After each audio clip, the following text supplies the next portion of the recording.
Jason Rode het vlugtig in 'n volgepakte hof verskyn. Die staat vooraan hy het sy vrou Susan op 24 Julie in 'n hotelkamer op die Spierlandgoed vermoor.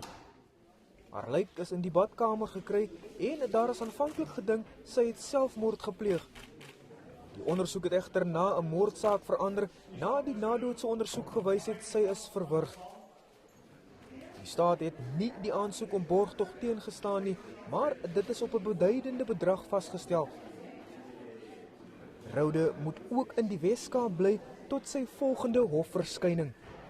Die Rode is aangehou onder omstandighede wat haaglik was en daar was geen goeie rede waarom die staat borg moes geopponeer het nie. Die nasionale vervolgingsgesag sê hy volg bloot die reëls en ontken hy het enige inligting uitgelap. We told them that the post-mortem report is still in the process of being compiled. We did not provide that report to anyone, to the media, even to them.